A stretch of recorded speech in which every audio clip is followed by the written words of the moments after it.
Kindy Rockstars.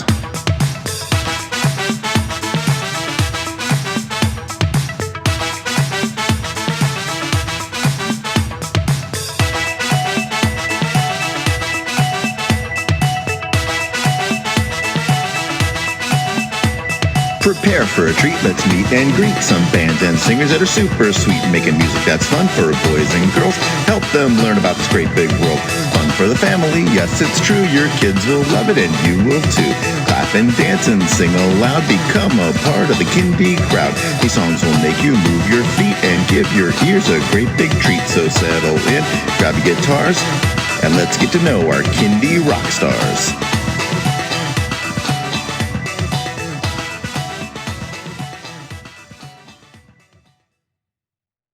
Hello everyone, and welcome to Kindy Rockstars.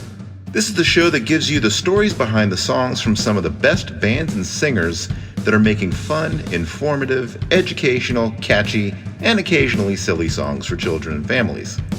I'm your host, Patrick Adams, and each episode of Kindy Rockstars will feature an artist and a featured song. So let's get to this week's show.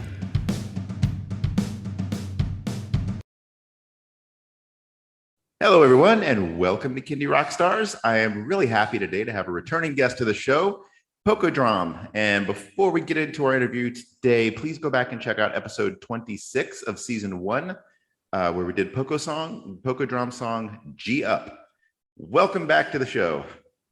Thank you so much for having me. It's a pleasure to be here. Awesome. All right. So what have you been up to since we last talked?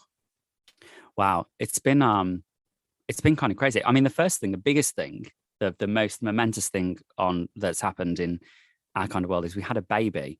Congratulations. So I remember the conversation from season 1. I think she was still pregnant. Yeah. And so now we have, as well as our eldest little boy, who is 5.5, we now have a 5-month-old, which you think when it's the second one, you kind of know what you're doing and you're kind of prepared for it, and it's all going to go kind of swimmingly and smoothly. And to an extent it has. But everything has changed. Everything has changed over this last year, and things, music-wise, things have maybe taken slightly longer than they would have if there wasn't a new baby in the mix. So the new baby has been the biggest thing. And because of the new baby coming along, we also did quite a lot of renovations on our house, which is a tiny house. I think we probably talked about this last time, but we live off grid in a tiny house. So we had to extend the tiny house to a slightly large tiny house, still tiny, but larger tiny.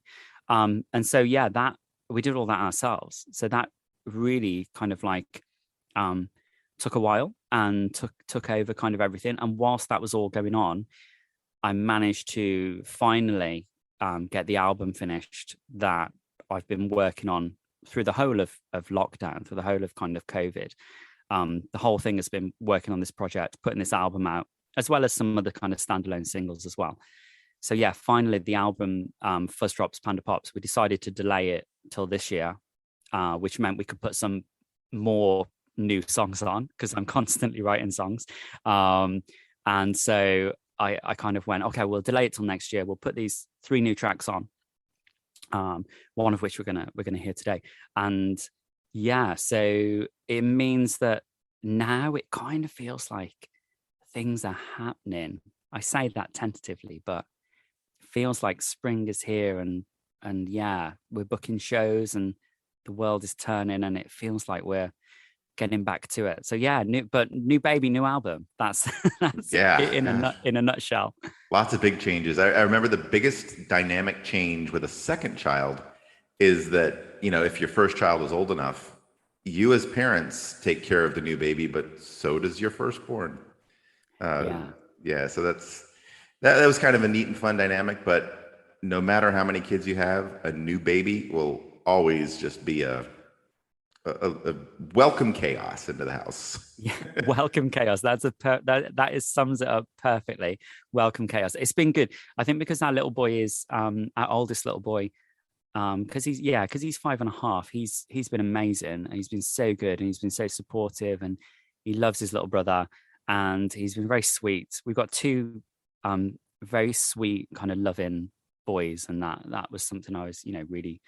I hope that continues, and that's something we try and instill in them. So, but yeah, welcome chaos sums it up perfectly.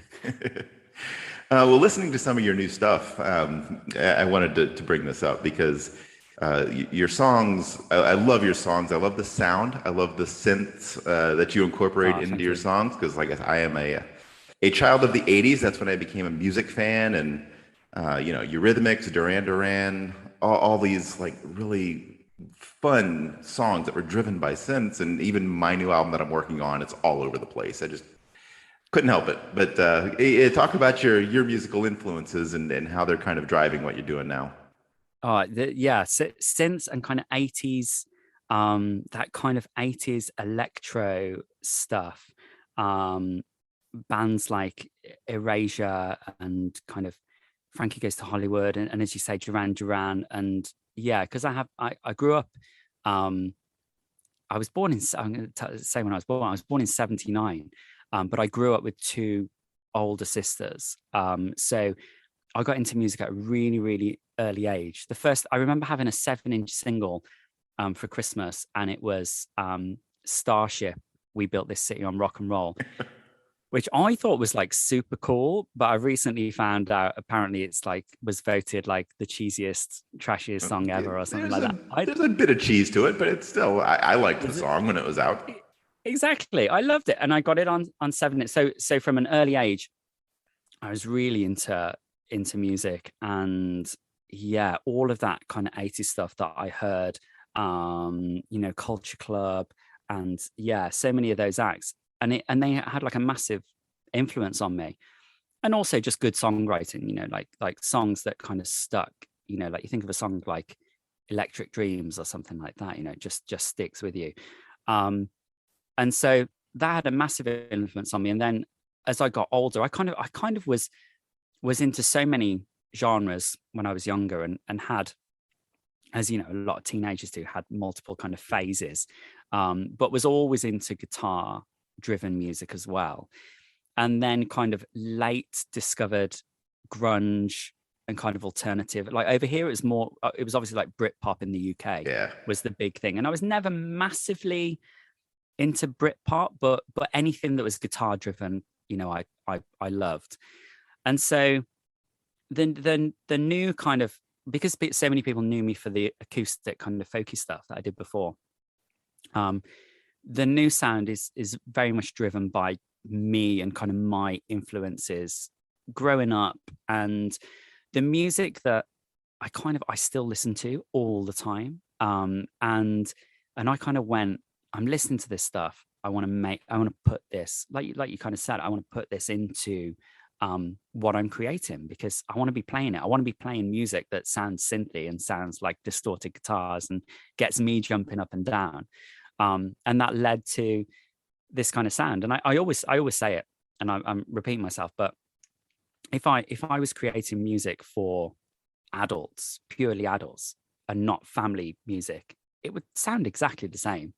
And it would still probably be about animals, because I like animals, so I don't think it would be, it just wouldn't be any different. It's like, this is just me. It's like, I like writing songs about unicorns and pandas and squirrels, and I like distorted guitars, and I like, kind of 80s sounding synths. So yeah, so I'm just, yeah, I really feel happy with how it sounds, when you kind of create a project and you go, yeah, this is it. I always think like as soon as I finish an album, I'm always thinking about the next one. But in terms of the last 2 years, in terms of the sound and how we've kind of crafted it and how it's turned out, yeah, I love it. I know it's my music. I don't know whether that's like corny to say it, but I love it. I think it's great. Yeah, no, I like making music that I myself like to listen to. So it's good stuff. And I love your conversation about Britpop. In the 90s, I think I went through a couple of phases, and you're in the UK, so I know Britpop was huge. Here in the early 90s to mid 90s, it was all about grunge. It was all about Pearl Jam, Nirvana, Stone Temple Pilots, Soundgarden, all sorts of really, really great bands. But I found myself growing tired of that. And then I discovered Britpop. And so for a period of time, I really got into Blur and Oasis and Robbie Williams and a bunch of other fun UK acts. So the 90s were a bit weird for me, but I'm influenced now by all of it because I'm still a huge fan of Robbie Williams. I don't know if you're, I know he's huge over in the UK, almost anonymous here, but I love him. And I went and saw him live here in Las Vegas, and I'm just a huge fan of his. And He puts a great show on as well. His shows are phenomenal. I remember when he did Glastonbury going back, and when he had that kind of he had like a full band, like a proper full band, and yeah, it was phenomenal. But there was some great music. I mean, even as I say, like I wasn't hugely into Britpop, but I mean, I was, and bands like say Oasis and Pulp were amazing. And Kula Shaker were another one who were phenomenal. Kula Shaker were the first kind of proper band I ever saw live was Kula Shaker. And they were supported by another band called Space Hog, who were wonderful. There's a Welsh band called Super Furry Animals, who were so good as well. And yeah, the whole Britpop thing was amazing. What it kind of lacked for me, I was maybe a bit younger when Britpop came out, and I didn't really start going. I had quite a strict upbringing, strict parents, so I didn't really go to shows, to bands until I was kind of 17, 18. But what I found, particularly when I started a kind of a kind of alt punk band back in the day in the 90s, was that there wasn't really that kind of like grassroots scene. Like when you compared it to, when I think about the, kind of watching documentaries about kind of grunge or kind of like hardcore in America and things like that, it always seemed like there were the fanzines, and there were the small kind of independent labels. And as a band, there was a real kind of series of stepping stones that you could go through.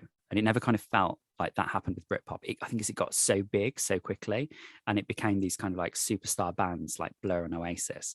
But yeah, but all of that, I think everything that you listen to and everything that, that I've been into, I kind of got into stuff just by chance. Like I might have listened to a band on the radio, because back then there's no YouTube. You can't just go on Spotify and look a band up. So it's literally often circumstance where bands you happen to listen to or happen to come across on TV, and you go, oh, that's great. So you buy their album. And if you hadn't have turned the TV on at that time, you never would have bought that album, and it might not have shaped you in the way that it did. But yeah, everything influences you. And yeah, so much of that 80s and 90s stuff. It's all in there. It's all in there. Yep. Well, I could go down this rabbit hole for hours on me too. 90s British bands and grunge. And yeah, I think the 90s were probably the era that I was just the most into music, the most into discovering bands. And just like you said, to listen to a new band, sometimes you either had to hear them on the radio, you had to be lucky enough to see a music video on TV, or you just go into your music store and hope they have like a listening station where you could go check these bands on. Otherwise, never would have discovered them. And I can't remember how I first discovered Robbie Williams. I might have been reading a magazine, Q magazine. I know the magazine's huge over there, and there was like this really big story on him. And I think I just picked up the magazine on because it had like this list of the 100 most decadent acts in rock and roll. I was like, okay, this is just be fun reading. But then it had like a story about Robbie Williams. So I was like, all right, well, sounds interesting. I'll go check him out. That's how I got into him.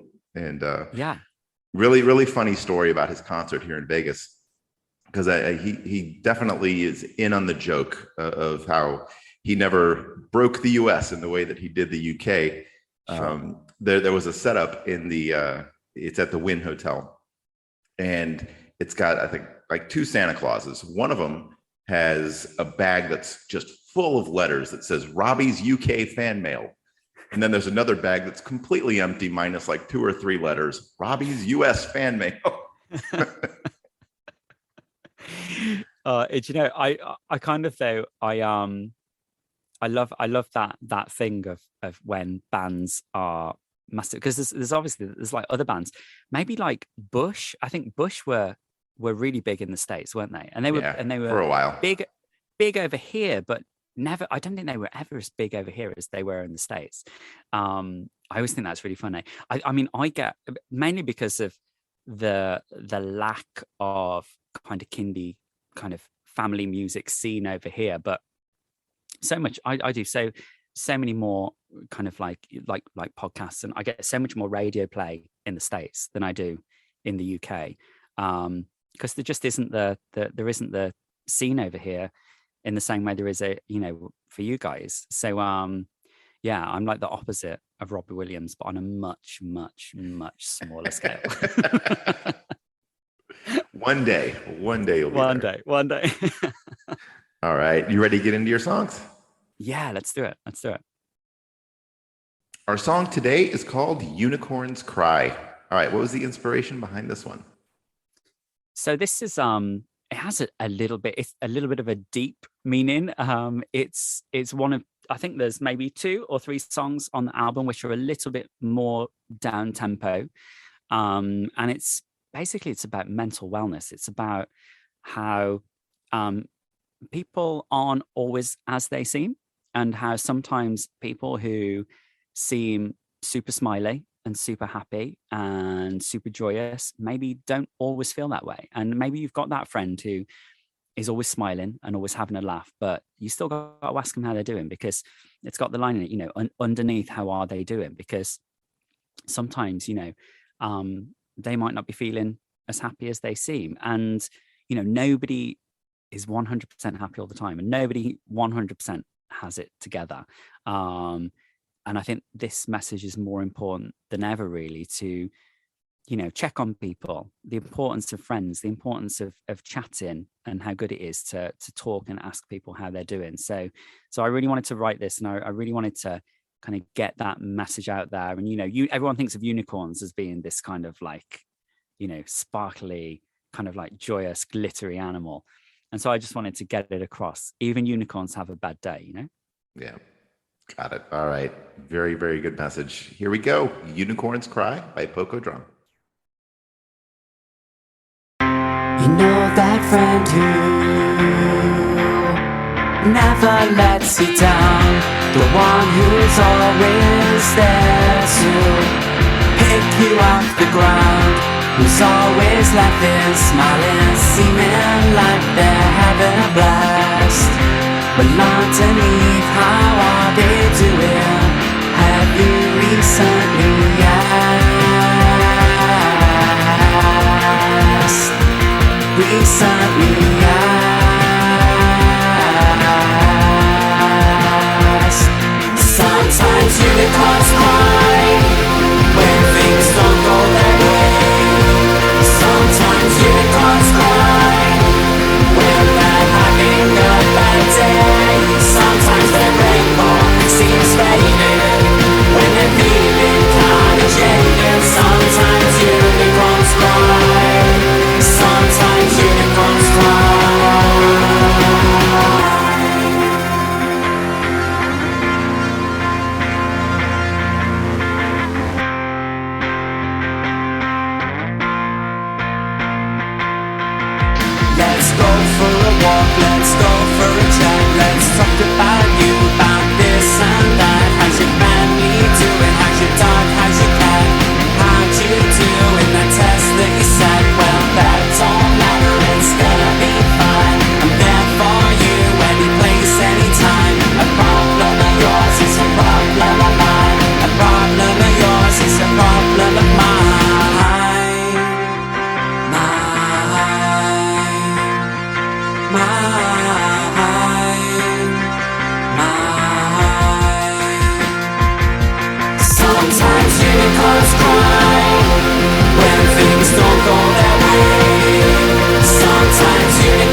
they're feeling kinda jaded. Sometimes unicorns cry. Sometimes unicorns cry.